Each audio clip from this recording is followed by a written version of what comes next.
You're in high spirits today, Dorothea. Yes, I have met someone quite charming recently. I'm hoping we can spend more time together soon.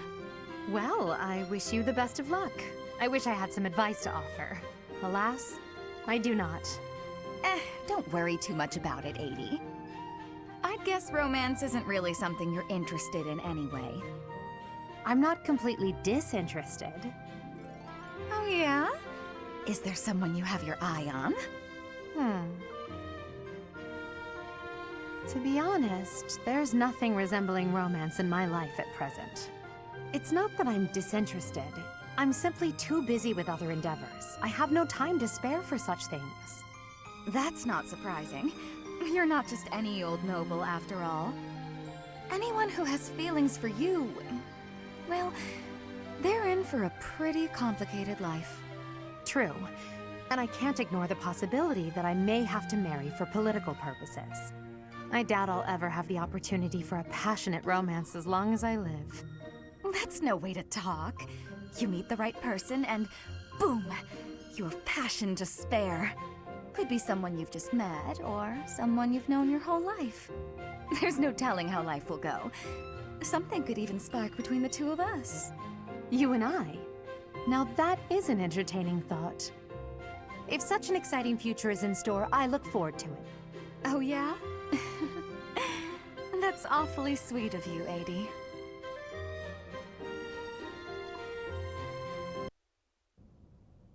Your Majesty, might I have a moment of your time? Yes, of course. Unless you're not planning yet another magical exhibition, are you? Knowing you, it seems a safe bet. I can't imagine what else it could be. I already promised to help you revive House Nouvelle. If our campaign continues as it has, we'll soon prevail. There's no need to keep inventing spells. I don't doubt that your Majesty has things well in hand when it comes to the war. Yet why should I allow that to deter me from achieving my ultimate satisfaction? As the scion of proud House Nouvelle, I shall bring about my grand achievement before my house is restored. On that, you may rely. You have a strong will and a strong mind. You do not consider yourself above concerted effort either. Even during wartime, you trust your own ability to fight and survive. You're ever focused on the future and on the actions necessary to realize it. Where is this coming from? If there's an angle to be played with this praise, it eludes me. I was only speaking the truth. I find your efforts to be admirable. Your words are sweet. And yet... Yes? Please, go on. Forgive me, Your Majesty, but you promised that House Nouvelle would be restored. Yet you work toward a future with no place for the noble houses of old. Granted, in your unified Fodlan, the acting lord for each territory will come from noble stock. But in the long term, your system will replace the nobility. Our role will change significantly. That's exactly right. There will no longer be lords who inherently rule over a particular territory. Instead, nobles will act as government officials, working for the people in exchange for a salary. Officials will be selected from the general populace as well, bringing an end to the very concept of social standing. All will rise and fall by their own merits. And it is for those reasons that I continue my magical research. Even if nobility ceases to exist as a concept, the meritorious spellcraft displayed by House Nouvelle shall make us a household name. I must admit, your words strike a chord. I find myself oddly moved by your proclamation. So you see, Your Majesty, the fortunes of my house dovetail nicely with your plans. The road on which you stride courageously forward leads to my own bright future. I too believe that the future you wish for can be found at the end of this path we're cutting. Splendid! Oh, amid all this talk, I neglected to present my demonstration. Sit back as I, Constance von Nouvelle, display the never-duplicated Nouvelle style of spellcraft. About that. Another time, yes? I have much to do elsewhere. No, wait! There's no time like the present! Why, it shan't take more than an hour or two. You were rather quiet in the last battle, Caspar. Not a single war cry to be heard. It was almost as if you weren't even there. I did it just for you, Hubert. Isn't that what you wanted? Weren't you the one who said my shouting would cause problems? Yes, I was. And at the time, you seemed intent on ignoring my advice. Well, that was then. Recently, my behavior caused trouble, just like you said it would. I was shouting the other day and some enemies heard. I pretty much gave our position away and left us open to attack. I mean, it turned out fine in the end, but someone could have died if things had played out differently. Anyway, I did some self-reflecting and realized that I probably shouldn't shout so much. A decision that I'm proud to say I came to all on my own. All on your own, huh? It was a bad decision. Being too quiet on the battlefield is extremely dangerous. I'm sorry, what? That's the exact opposite of what you said before. Having seen you fight in silence, I have no choice but to accept the truth that your shouting is vital. What in the world are you talking about? We've all grown used to the way you fight. Your battle cries help morale. And your instructions rise above the din of battle. I would go so far as to say that the soldiers under your command would be lost without the guidance of your booming voice. I really don't get you, Hubert. You inspire people. The benefits of your shouting outweigh the risks. Something wrong? Yeah! I'm back! If you want me to shout, then I'm gonna shout! I'm not even gonna think about it!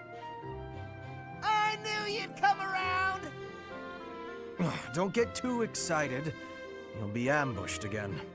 Then I guess I'm gonna have to fight some guys while shouting! That might have been the wrong approach. Ah, well. No cure for stupidity. I suppose I'll just have to rein him in myself.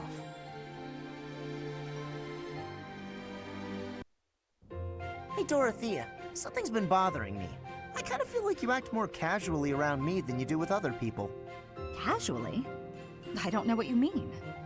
I just feel like you're always asking me to do things that might make other people uncomfortable. Like when you asked me to clean your room. You're not very flirty toward me like you are with the other guys. You seem weirdly comfortable around me. You pay more attention than I would have thought. Hey, are you interested in me? You know, interested. What? No, it just seemed weird, and I was curious. I'm kidding. It's true that I do find you quite a convenient little helper at times. It's like you're... how to put it? You're like a little brother to me. Ugh, really? That's not exactly a compliment. No, but it's true. And now that I've thought about it, I like the whole idea. Why don't you try calling me Big Sis and see how it feels? No, that's not gonna happen. Why not? I'm embarrassed just thinking about it. Oh, come on. It's just a goof. You can manage it at least once, can't you? Please? Oh, I know. If you do it, I'll stop using you for my chores. How's that sound? That's an enticing offer. Fine. Once. Big sis. Well done, Caspar. You're such a cute little boy. I'm proud to have you as a sibling. I'm not cute, and I'm not little.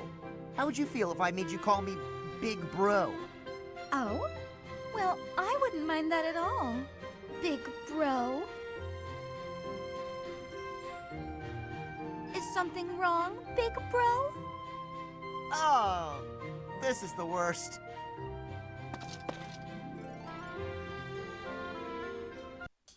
Hey, Petra. How's training going?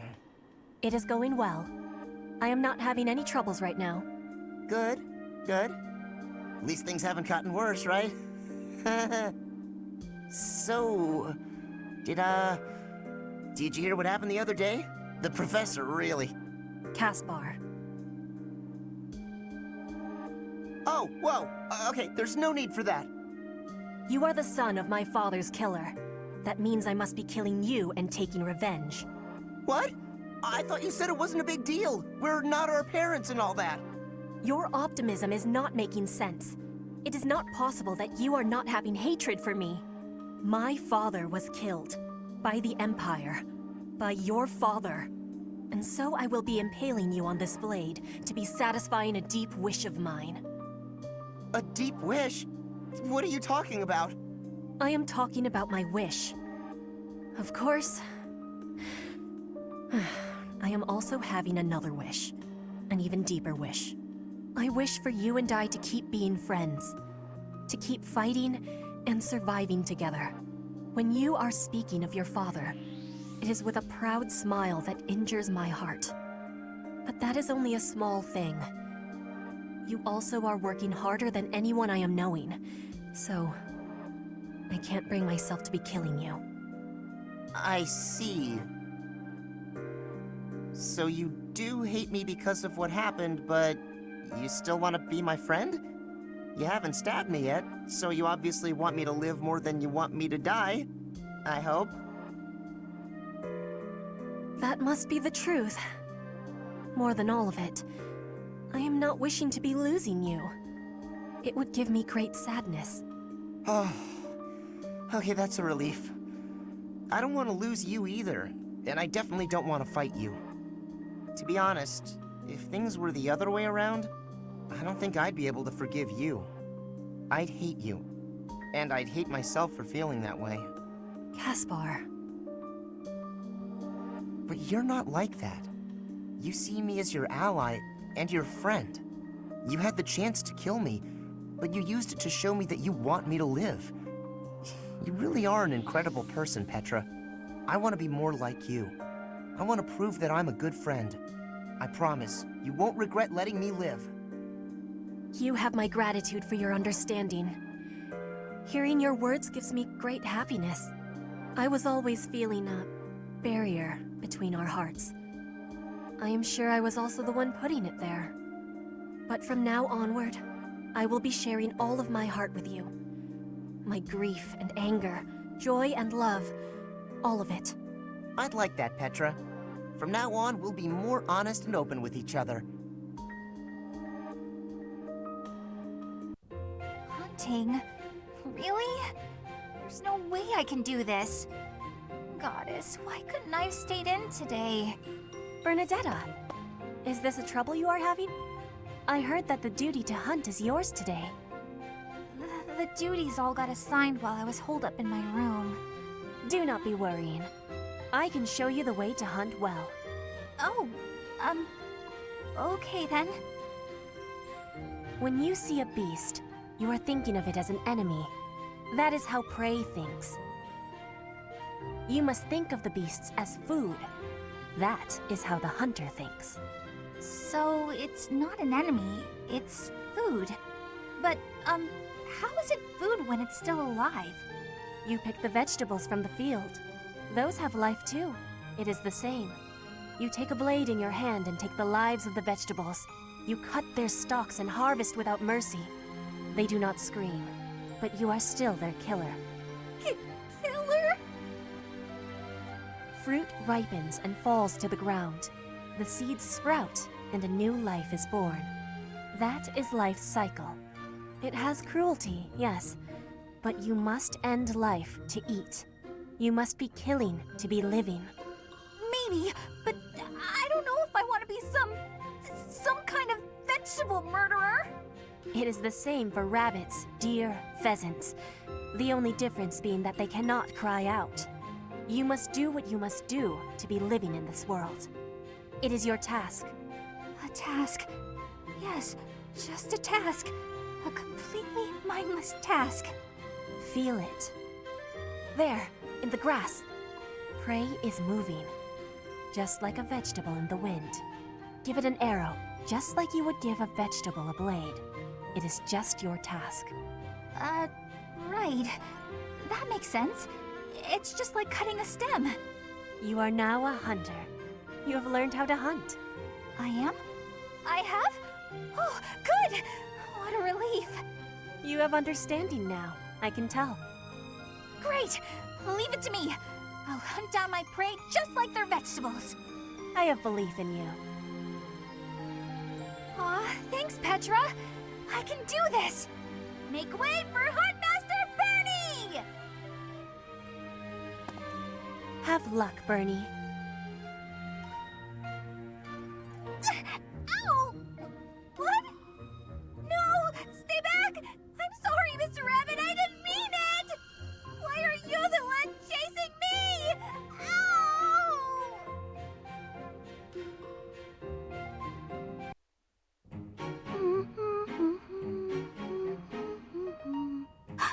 Is that Yuri? I gotta evaporate! Maybe if I just curl into a ball, I'll pass as a boulder! Or a pebble. Hey, Bernadetta.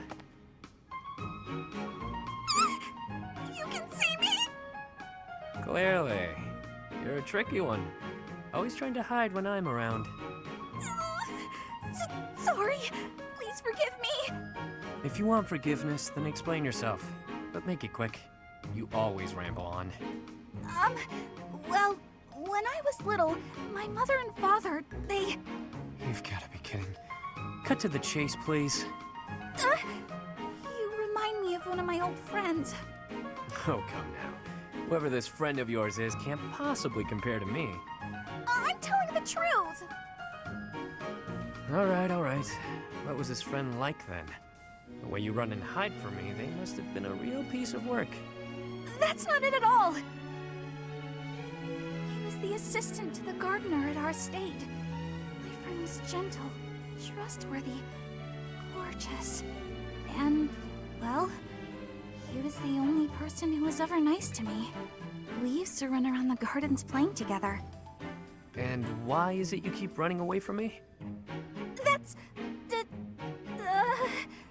I really have to say? We hardly even know each other. You never have to do anything.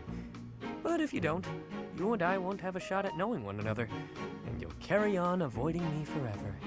But that's no good either! Okay, I'll tell you. The thing is, because of me, he got in trouble. After that, I never saw him again. You see, my father hated commoners, and when he found out I was spending a lot of time with one, well, he's probably dead now, and it's all my fault! It's because of me! He must have hated me. That doesn't sound right to me. Why would you think all that? Nothing you did would make his death your fault. And hating you for something that isn't your fault is absolutely absurd. Delusional, even. You're wrong! He'd definitely hate me if he knew. How would you know anyway? What, did you know my friend or something? In a manner. Right. So, remember back when you were a kid? You tripped while holding some gardening shears? And your friend got cut pretty badly. Oh, yeah. I remember. But how did you know about that? If I bore you any ill will, it would have only been for cutting my face with those damn shears. Cutting your face? Shears? But there's no way! But there is. That friend? That was me, Bernadetta. Anyway, I'm glad I finally got to hear how you felt about all of that. Let's spend time together later and chat about the good old days. Get to know each other again. But how did... But he... But... Dorothea, I want to be asking you a question. Oh, please do. Why have you come to Garreg Mach? Is your goal different from the rest? Yes, I suppose. Everyone here is an heir or an heiress, but not me. I'm just a commoner. When I enrolled in the Officers' Academy, I was different than everyone else. I wanted to secure my future, and my big idea was to marry money. Ever since, I've been dating different, terribly well-to-do men, searching for a good one. So far, there's been no reason for a second date. Marrying money? That is not sounding like a good idea. Money would be a bad husband. Pretty much. But you treat me well. I have so much gratitude. Why do you show me such friendliness when I am not money? Oh, no, Petra. This isn't like that. I like spending time with friends. It's wonderful being friends with you. And I hope we can stay close for a long time to come. Yes, I have that hope too. But I have also been thinking of who is good for me. Oh, I see. And still I am thinking we should be friends. Oh, I know why. Because we're both trouble for Imperial nobility. Yes, we both have troubles. Feels nice, doesn't it? Knowing that together we can irritate that many people. Since we've already got a lot in common, let's get to know each other better, shall we?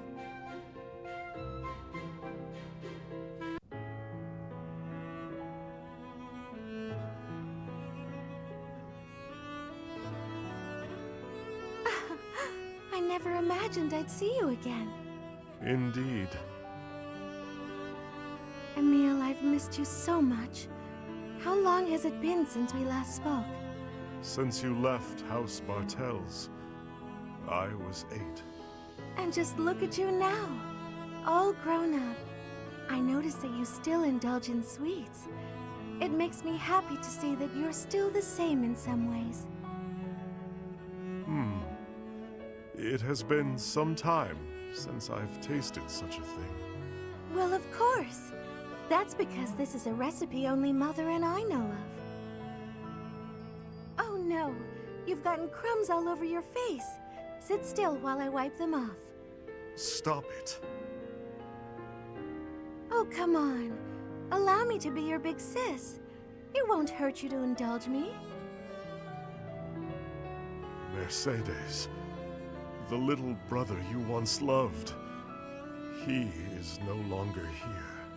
It doesn't matter to me how you've changed. You will always be my baby brother. You are precious to both me and to Mother. Mother is well, I assume. She is very well. You should send her a letter. She'd be so thrilled. I suppose. Mother has always borne a deep regret over what happened. We should have brought you with us. We never intended to leave you alone with House Bartels. Perhaps not. But it was wise of Mother to have only taken you. As the heir, if she had taken me, Father would have searched relentlessly for us all. And had he found us, I feel certain he'd have killed you both. Yes, that's what Mother said too. He'd have done exactly that. You know, I've heard about what happened. About killing the family of House Bartels. And? Are you afraid of me? Or do you despise me? Neither of those. That isn't why I bring this up. I understand your reasons, but it's a terrible thing to take a life. You understood that even then. I've been waiting a very long time to ask you. Why did you do it? Why did you kill your father? Because I wanted to. I know you're avoiding my question. I can hear it in your voice. I won't ask any further if you don't want to tell me why. But just let me know if you ever feel ready to talk to me about it. Understood. The time may eventually come. Until then, I'll wait patiently.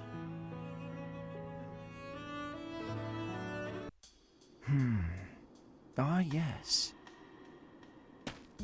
Professor, what brings you out so late?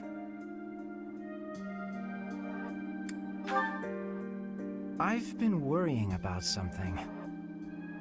I asked you once to help me achieve my goal of being a person who can simply nap all day. Then I thought, if the world becomes a peaceful place, all my crest research might be for naught. Well, I don't see how crests have much use in times of peace. Certainly there are crests that make you stronger and could be used in engineering. And I suppose crests that increase magical abilities might help doctors heal injuries. Still, the possibilities seem limited. It's as if crests were designed to be used only in times of war. Their power meant to bring about death and destruction. I cannot prove what I say is true, but suppose for a moment that it is. The longer this war goes on, the more useful my crest research becomes. But if the war were to end today, we would go on living, perhaps not using the power of our crests at all. It is truly my dream to be a crest scholar, but I also dream of all the wonderful naps peace would bring. Saying it all out loud, it feels a rather stupid thing to worry over. Knowledge or peace, sleep or war. Thank you, Professor. I appreciate the sentiment. Although if I stop researching crests, I'll have one less excuse to spend time with you. Professor, don't make faces like that. People like you, who listen to my blathering and then nod and smile as though what I say matters, people like you are very precious to me.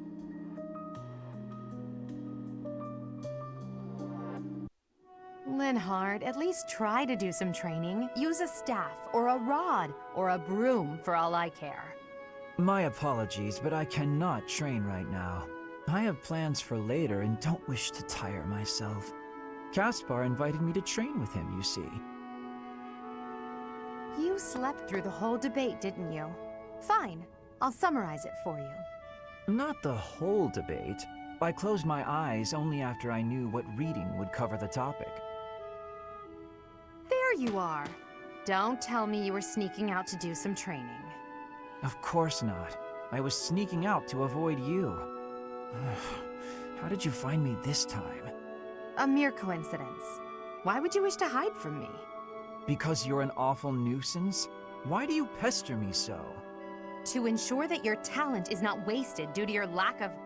It's none of your business how I spend my time or how I use my talent. Have you assumed the role of my mother? You overplay the part. She was only half as overbearing. What is the matter with you? As Emperor, I'm trying to prevent you from making a mockery of the Black Eagle Strike Force. Fine, I'll try harder. Really. I'm sure you see all this as my interfering with your duty as a leader. Have you considered how it feels for those of us who serve below you? You are a serious pain, you know. How so? You're like a mother who insists on accompanying her son to his own knighting ceremony. That's taking it a bit far, don't you think? No, I'd say that it's putting it lightly. All your interfering is greatly hindering my research. I see. Very well. You've made your perspective perfectly clear. Caspar, I've been wondering something. Would you be happier if you were the heir to House Bergles? Of course. My brother probably wouldn't be too happy about it, though. I've got nothing against him, and I'd hate to cause him trouble, so I guess it wouldn't make me very happy at all. You may not want to hear this, but your brother is not a good man. He's lazy and greedy, and has always relied on the knowledge that he would inherit a title. That's my impression of him, anyway. You don't hold anything back, do you? But to be honest, you're not too far off. He's got good reason for it, though. Our grandfather was really obsessed with his second wife. She has a son who she really wanted to become the heir. In the end, though, my grandfather had to step down sooner than expected, so everything went to my father instead. My brother is still really worried about having his future taken from him. That's the price of taking your own desires into account when choosing an heir. The concept of nobility is decaying, and it's dragging the Empire into the ground with it. Wow, this conversation is really going there. You may be right, but it's not like the world is ever going to change, right? It must. I intend to create a world where the best are free to rise to the top and succeed, regardless of their bloodline. The nobility as it is now could not exist in a world like that. I'll make sure of it. What do you think would happen to me in that kind of world? Would you appoint me as a general or minister of military affairs? If you were the best suited for that position, I would. Right, so my life would pretty much stay the same. I'd still have to train, get stronger, and use my abilities to cut my own path. Either way, I'll fight for what I believe in. That means I'll fight for you. Is that so? At the base, the front lines, or wherever we might be fighting, I'll be there with all my might. Ah!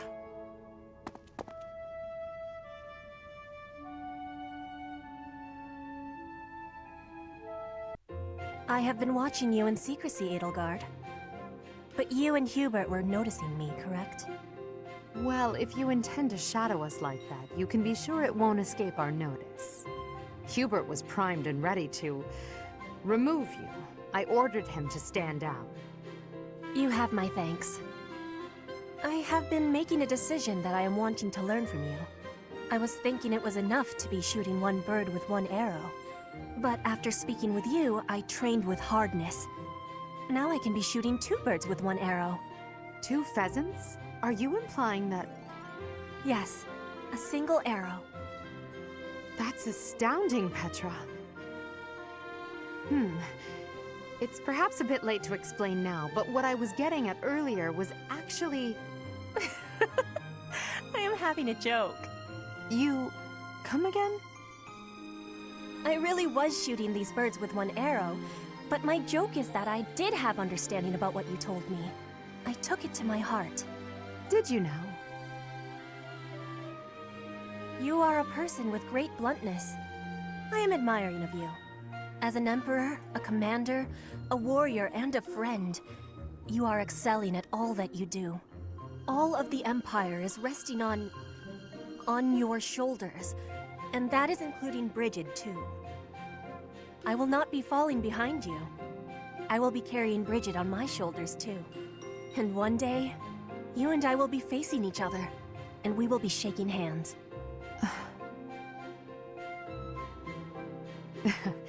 Yes, that much is certain. I can see that you no longer need me to look out for you. You and I are much the same.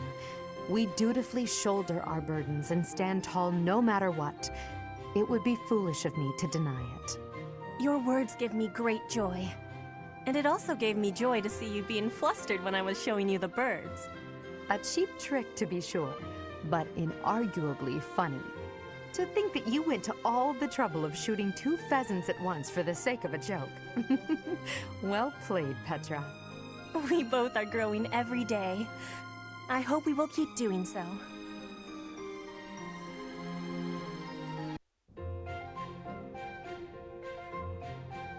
Oh, Mercades. This is unexpected.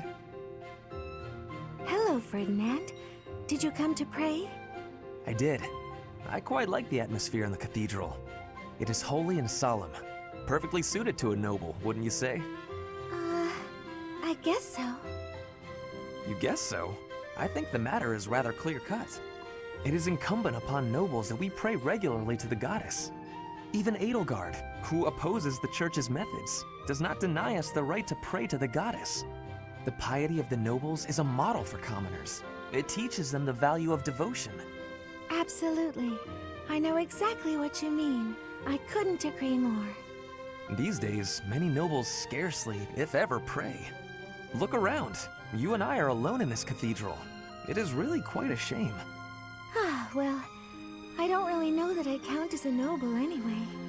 I am afraid the nobility seems to be losing its way. When you pray, you're usually alone, right? Yes, you're right. I usually am. Precisely. Where are the others? Of course you cannot force people to worship. That is out of the question. Nobles must determine for themselves what they will believe and how they will pray. A religion foisted on you without your say is not much of a religion at all. Do you not agree? Yes, I definitely agree.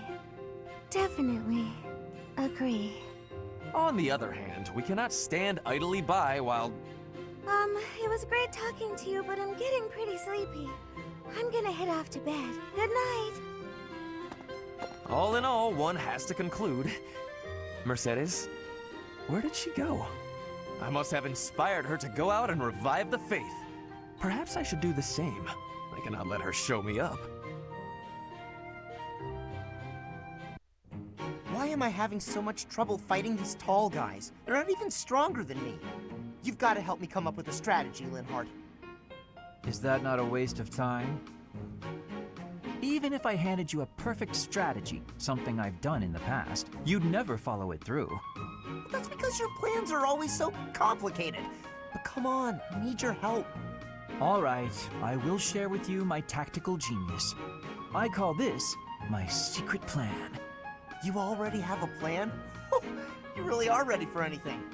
So, what is it? Land the first hit. Then keep hitting them hard and fast as you can until they stop hitting you back. So, you're basically telling me to just fight? Dodge their attacks, keep up the assault, then go for the knees. Done. The secret is the knees? Being tall means short people are closer to your knees. Exploit the enemy's weakness, Caspar. Makes sense.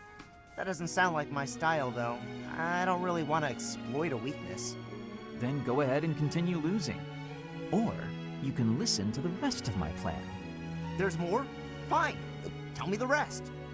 Your defense is careless. The last bit of my secret is that you need to train in that area. I won't argue with training. Let's go!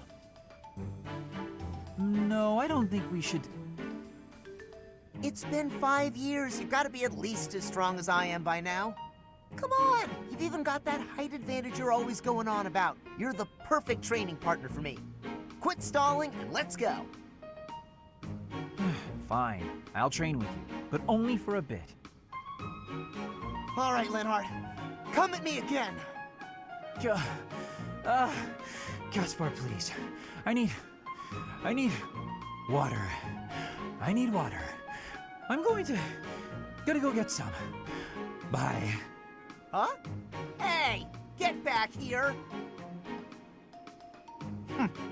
He got away.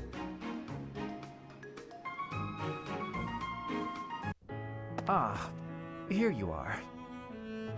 What's up, Lynn? Come to invite me to dinner? Well, that too, but first there is something I wish to say. I believe I previously implied that it's okay to live out your days by running away from what troubles you. And I think that I was unkind to you. What are you talking about? To be honest, while I try to be easygoing, I currently feel a bit uneasy about something. One of the effects of running away constantly is that eventually one runs out of places to, well, run. Because I avoid memories I find unpleasant, the number of things I avoid is forever increasing.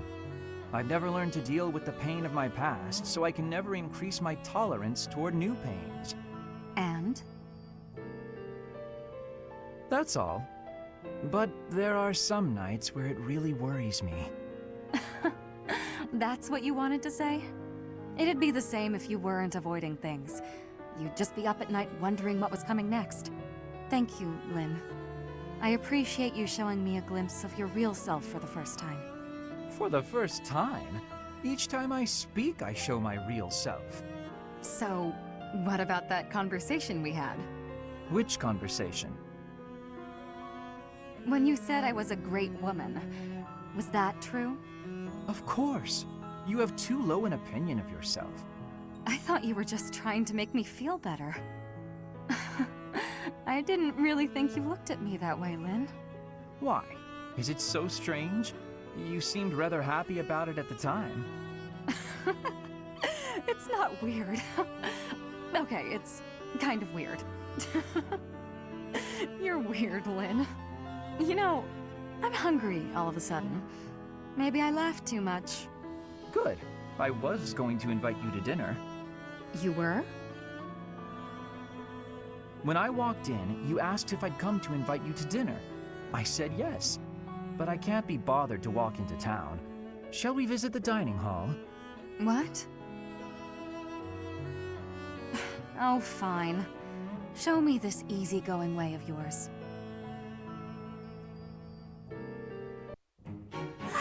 So full. That fruit plate really hit the spot. Time to get nice and snug. Maybe do some sewing. Hey, you Bernadetta. You look pretty happy. Celebrating something? What? No, nothing at all. Hey, relax. It's okay if you'd rather not tell me. By the way, I believe you left something in the library. A half-written manuscript? Your own work, I presume? I was curious who it belonged to and gave it a read-through. You're a really talented writer. I'm sorry. I peeked at the first page, then the next, and I couldn't stop. I think it's good enough to publish. It's the kind of adventure story that will make people laugh and cry. I love how you never know what mess the hero is going to get herself into next. I'm dying to read more.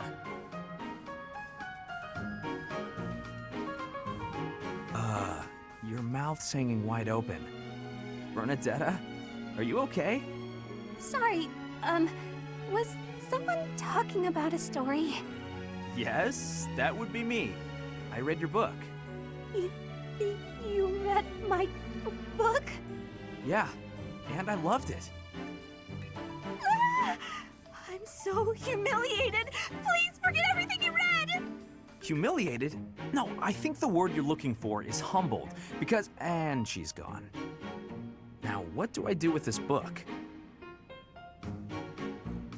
Oh, he actually read it. I regret everything. Even if I burn the pages, I can't burn his memory. Not unless I throw him in the fire, too. No, that's awful. Don't think things like that, Bernie.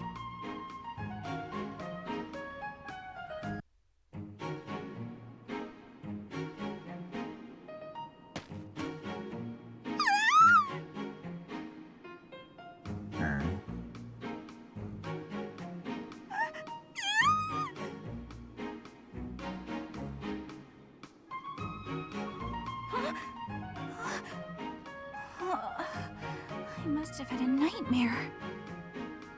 You're awake.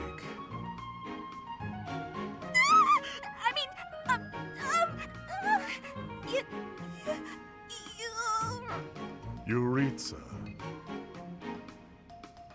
Yeah, that's it. Professor Jeritza.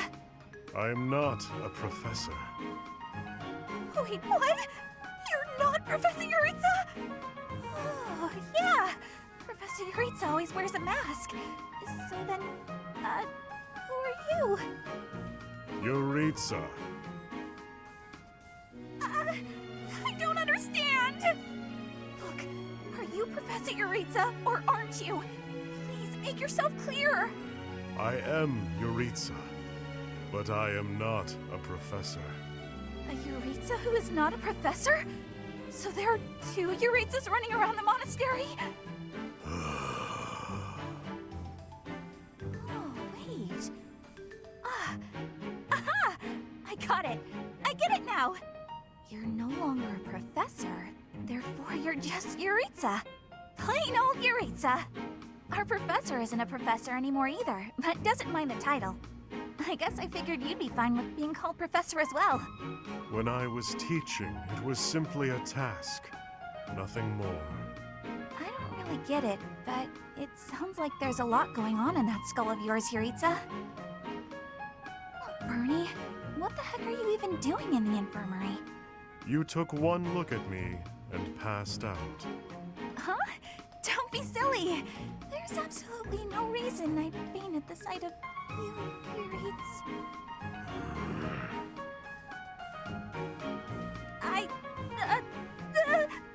I'm coming down with a sudden cold, I think. Yeah!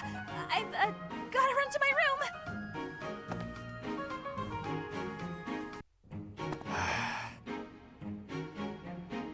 Bernadetta, knock it off. How long are you gonna keep this up? I can't have him find me. Time for a tactical withdrawal. Wait up, would you? Running away every time you see me is just going to wear us both out. If you've got something to say, say it already. You've been shadowing me for ages. Think how I feel. You don't show up for war council when I'm there. Do you even know what's going on in the world? I know, but I just can't, okay? I can't be around you, Yuri. It's just not doable. I know what my father father did to you. It's all just too overwhelming. I thought you died. You thought I had, but I hadn't. I was halfway to my grave, but I survived. Halfway? Then that means the half of you that survived is gonna seek revenge on me! I was half dead, sure, but that really meant I was able to get out with my life. If I was to seek revenge, it would be on the Count, not you. When I'm looking to make things even, it's all or nothing. You wouldn't be standing here talking to me right now if I targeted you. If not here, then where would I be? At the bottom of a ravine? I wouldn't push you off a cliffside. Maybe you'll tie me to a big rock and drop me in the ocean. Is that it? You're gonna turn me into fish food. I knew it! What are you going on about? Mercy! If it has to be a watery grave, please just drop me in icy water so I freeze instead of drown! Kid's got issues. Well, I guess I'd better tell her everything. Hello, Emile. The War Council is about to begin. Come on. What's the matter? You're so pale. Have you been injured? Emile?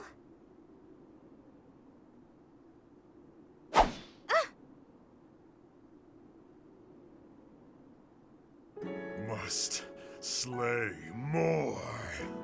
What? There is no pleasure to be had in these halls. My thirst is unbearable. Perhaps bathing in your blood will help satiate me. Emile? Wait. You're not Emile. You're the Death Knight. You may look like him, but you are not him. He would never say such a thing. What care I for names? I care only to kill or be killed. I see. So you want to kill me? Then do as you must. It is within your rights. My rights? Mother and I must be the reason the Death Knight exists within you. A young boy left all alone in House Bartels without us? I can't imagine how lonely and terrible that must have been. To our half-siblings who bore no crests, we were nothing more than intruders. Their horrible words and violent actions were only bearable because the three of us supported one another through it. All alone in a place like that, it's little wonder that you broke down as you have. We should have rescued you. We should have offered ourselves to save you. Nonsense. However, we cannot turn back the hands of time. Atonement is all I have for you now. You don't understand anything. Emile? The day you left 18 years ago, I told Mother to leave me there. What?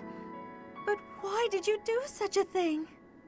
I wanted to protect you. I am glad that we are reunited.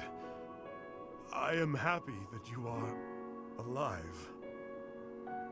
I am so sorry, my dear sister. Emile.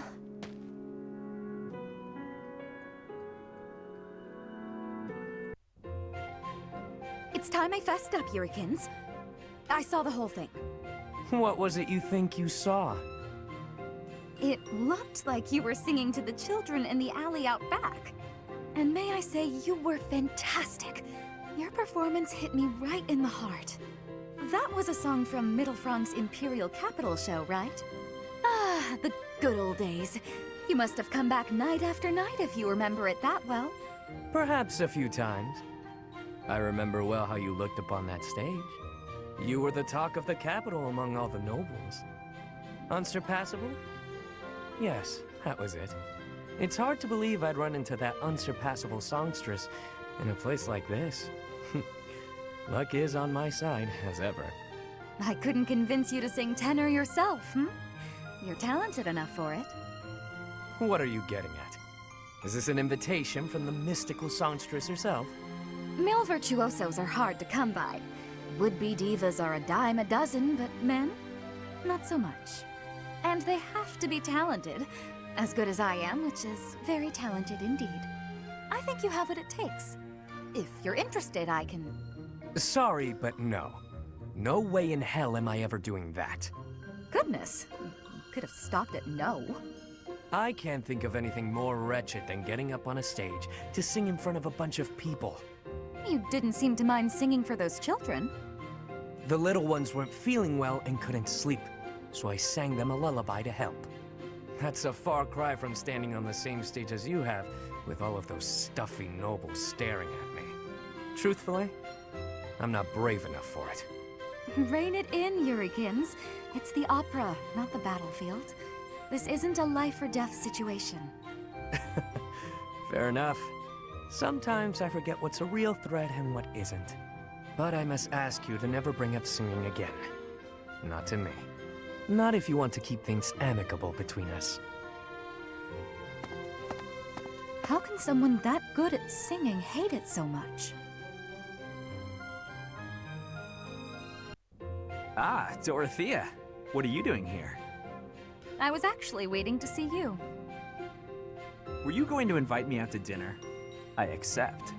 Yes, I was. I don't think it would be so bad to share a meal with you from time to time. How about tonight? I'm busy tomorrow. That's fine by me. What are you busy with, I wonder? Girls? And more girls? Isn't it an unwritten rule not to ask about such things? But what a curious turn of events. Have you perhaps got an ulterior motive? No ulterior motives. If you're worried, we can just pretend this conversation never happened. No, wait! That's not what I meant. I just don't understand why you want my company now, when you've always been so cold to me. Have you perhaps fallen in love with me? My stomach just got queasy. You know what? Maybe I'll eat on my own after all. Fine, fine, I get it. You want someone to chase your loneliness away. Something like that, yes. If you don't want to, I'll ask someone else. Don't dream of it. It would be my pleasure, milady. And to be clear, the reason you chose to spend time with me is my family, yes? Or is it my crest? Both? I'm just curious about such things. Say I was a commoner. Would you still have invited me to dinner? Is this really necessary for a simple dinner invitation? Actually, I have a question of my own. Say I was a hoarse-voiced old hag. Would you still be flirting with me? Would you still want to hold my hand and whisper sweet nothings? That's a difficult question. I have nothing against mature women, but... Even if you were an old man, I still would have invited you out. If you were a former noble exiled from his family, or an orphan from the streets, my heart cares not. Just kidding. I just wanted to try saying it. Of course it's better that you have money. You little... Yeah, that's probably true. So, Dorothea, about that dinner? It would be an honor to have you join me tonight. And let's not talk about things like this over dinner, okay? Even if I was an old man or an orphan, huh?